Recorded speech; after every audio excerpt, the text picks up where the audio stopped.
KVP news में आपका स्वागत है। प्रस्तुत हैं आज के मुख्य समाचार। दिल्ली के विवेक विहार इलाके में रविवार तड़के एक 4 मंजिला रिहायशी इमारत में भीषण आग लगने से 9 लोगों की मौत हो गई, जिनमें एक 1.5 साल का बच्चा भी शामिल है। ये हादसा सुबह करीब 3-4 बजे हुआ और शुरुआती जांच में एसी ब्लास्ट या शॉर्ट सर्किट को आग की वजह माना जा रहा है। आग तेजी से दूसरी मंजिल से ऊपर की ओर फैल गई, जिससे इमारत में रहने वाले लोग अंदर ही फंस गए। राहत बचाव टीमों ने करीब 14-15 लोगों को सुरक्षित बाहर निकाला, लेकिन कई लोग निकल नहीं पाए क्योंकि दरवाजे, लोहे की ग्रिल और लॉक सिस्टम के कारण बाहर निकलने का रास्ता बाधित हो गया था। फायर ब्रिगेड की कई गाड़ियों ने मौके पर पहुंचकर करीब 2 घंटे में आग पर काबू पाया। घटना के बाद इमारत में सुरक्षा इंतजामों और बिजली उपकरणों की स्थिति पर गंभीर सवाल खड़े हुए हैं और मामले की जांच जारी है। भारत ने अंतरिक्ष क्षेत्र में एक बड़ी उपलब्धि हासिल करते हुए अपना सबसे बड़ा निजी सैटेलाइट दृष्टि यानी मिशन दृष्टि लॉन्च कर दिया है। ये बेंगलुरु की स्पेस स्टार्टअप गैलेक्स आई द्वारा विकसित किया गया है और इसे स्पेस एक्स के फाल्कन 9 रॉकेट से अंतरिक्ष में भेजा गया।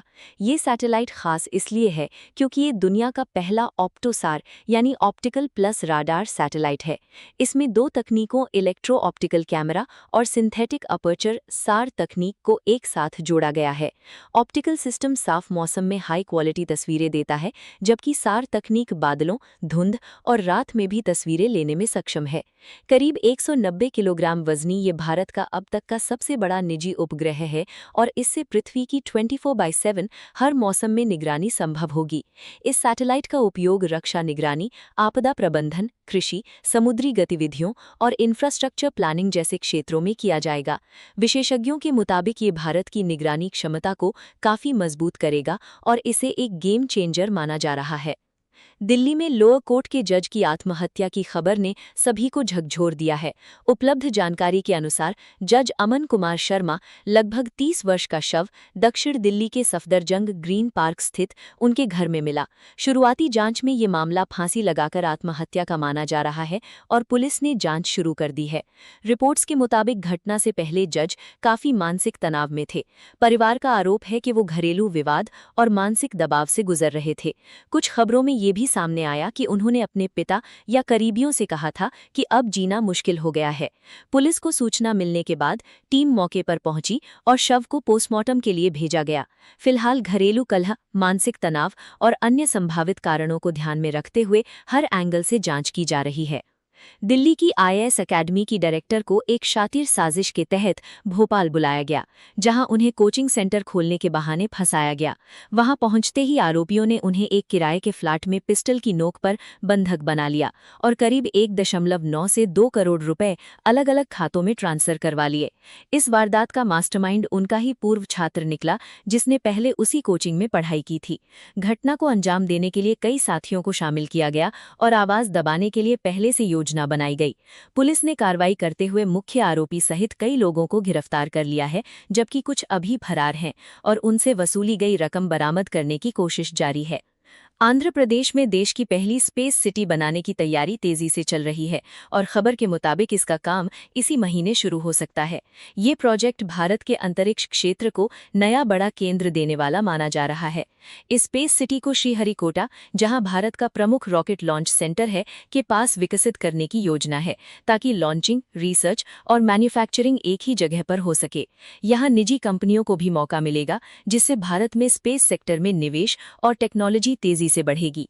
इस प्रोजेक्ट का मुख्य उद्देश्य है कि भारत सिर्फ सैटेलाइट लॉन्च करने वाला देश न रहकर रॉकेट और स्पेस टेक्नोलॉजी का ग्लोबल हब बने। यहाँ रॉकेट निर्माण, टेस्टिंग, डिजाइनिंग और सप्लाई चेन जैसी सभी सुविधाएं एक ही जगह पर विकसित की जाएंगी। सरकार इस प्रोजेक्ट के जरिए बड़े निवेश आकर्षित करना, हाई स्किल नौकरियां पैदा करना और निजी स्पेस कंपनियों को बढ़ावा देना चाहती है।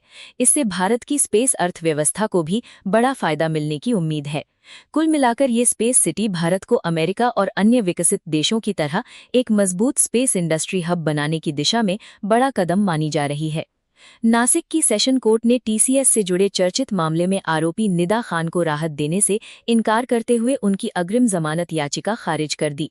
सुनवाई के दौरान अभियोजन पक्ष ने दलील दी कि आरोप बेहद गंभीर हैं और मामले की सही जांच के लिए आरोपी से कस्टडी में पूछताछ जरूरी है। कोर्ट ने इन तर्कों को स्वीकार करते हुए कहा कि जांच अभी अहम चरण में है, इसलिए अग्रिम जमानत देना उचित नहीं होगा। इस फैसले के बाद आरोपी की गिरफ्तारी की संभावना बढ़ गई है और मामले की जांच और तेज होने की उम्मीद है। नेपाल ने कैलाश मानसरोवर यात्रा को लेकर लिपुलेख मार्ग पर आपत्ति जताते हुए कहा है कि इस रास्ते का उपयोग न किया जाए क्योंकि वो इसे अपना क्षेत्र मानता है। नेपाल के विदेश मंत्रालय के मुताबिक लिपुलेख दर्रा नेपाल की सीमा में आता है और इस इलाके में भारत द्वारा यात्रा या अन्य गतिविधियां उसकी अनुमति के बिना नहीं होनी चाहिए। ये विवाद इसलिए फिर बढ़ा है क्योंकि भारत ने 2026 की कैलाश मानसरोवर यात्रा के लिए लिपुलेख मार्ग को फिर से उपयोग में लिया है। दरअसल लिपुलेख दर्रा भारत, नेपाल और चीन के बीच एक संवेदनशील सीमा क्षेत्र है जिस पर लंबे समय से विवाद चला आ रहा है। नेपाल 1816 की सुगौली संधि के आधार पर इस क्षेत्र कालापानी लिपुलेख को अपना बताता है, जबकि भारत इस दावे को स्वीकार नहीं करता। इस मुद्दे पर नेपाल ने ये भी कहा है कि भारत और चीन दोनों को उसके क्षेत्र में किसी भी गतिविधि से पहले उसकी सहमति लेनी चाहिए, जिससे तीनों देशों के बीच तनाव बढ़ने की आशंका है।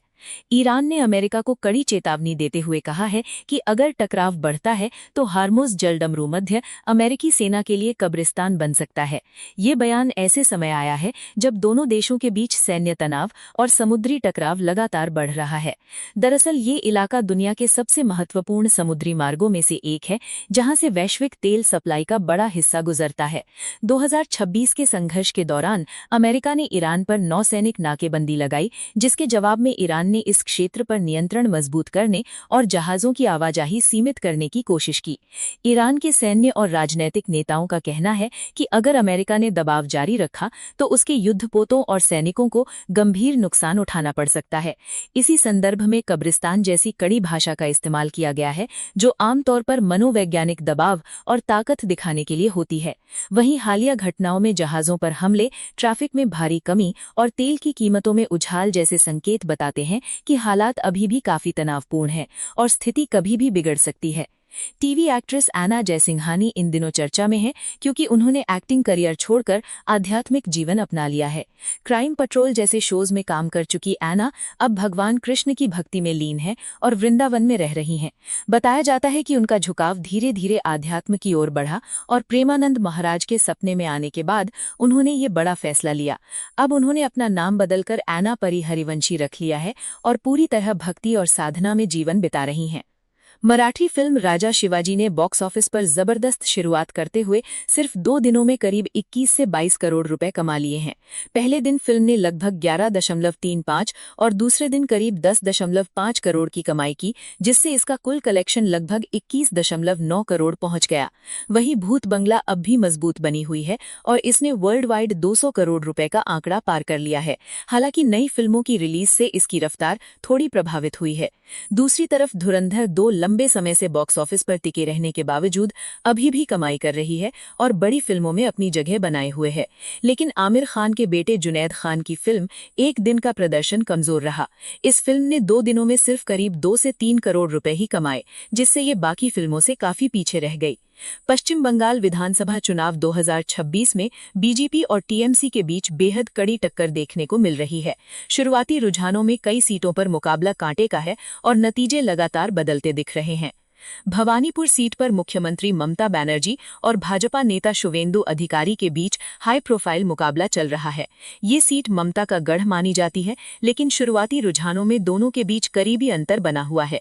कभी ममता आगे तो कभी शुवेंदु बढ़त लेते दिखे। वहीं पानीहट्टी सीट पर एक खास मामला सामने आया है, जहां आरजी कर अस्पताल केस की पीड़िता की मां रत्ना देबनाथ भाजपा उम्मीदवार के रूप में चुनाव लड़ रही हैं। शुरुआती रुझानों में वो भी आगे बताई जा रही हैं, जिससे ये सीट चर्चा में बनी हुई है। पूरे भारत में मौसम का मिजाज अलग अलग है। उत्तर और पश्चिम भारत में ज्यादातर गर्म और सूखा मौसम चल रहा है, जहां तापमान 35 से 40 डिग्री सेल्सियस के आसपास और अधिकतम माने जा रहे हैं।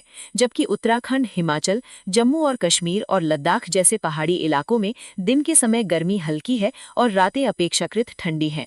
पूर्वोत्तर भारत और उत्तर पूर्वी राज्यों में कुछ स्थानों पर हल्की से मध्यम वर्षा या झमाझम बौछारों की संभावना दिखाई जा रही है, जबकि उड़ीसा, छत्तीसगढ़ और बिहार के कुछ हिस्सों में गर्मी के साथ उमस वाली हवाएं और अधिक तापमान रहने की उम्मीद है।